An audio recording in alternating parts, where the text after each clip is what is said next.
Menadžmentот na Central Azija Metals je predstavi svojata vizija za idniot održljiv razvoj na najголемиот рударски комплекс во земјата, рудникот за олово и цинк Саса.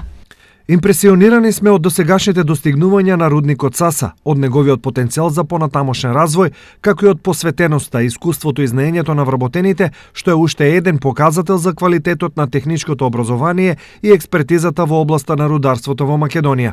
Рече во своето обраќање председателот на бордот на директори на Central Azija Metals Ник Кларк.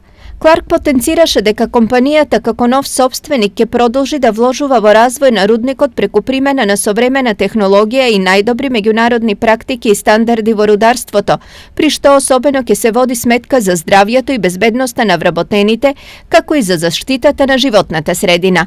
Дополнително, Кларк нагласи дека рудникот веќе постигнал 495 дена без повреди на работното место. Раководството на Central Azija Metals е децидно дека рудникот Саса ќе продолжи да обезбедува стабилност на работните места за околу 700 вработени во компанијата, а ќе продолжи и со реализација на голем број општествено одговорни проекти, важни за просперитетот на локалната заедница.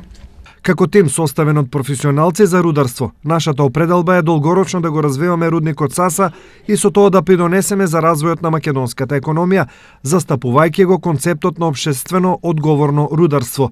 Многу меѓународни финансиски институции ја поддржаа нашата одлука за купување на Саса и затоа нашите резултати ќе бидат наблюдувани одблизу и со голем интерес. Се надевам дека нашиот успех во иднина ќе потикне и други странски инвеститори да го следат нашиот пример и да вложат во Македонија. Истакна Кларк. Central Azija Metals е компанија од рударската индустрија што котира на лондонската берза. Во ноември 2017 компанијата го купи рудникот за олово и цинк Саса во македонска Каменица, а исто така е сопственик и на проектот за експлоатација на бакар Кунрат во Казахстан.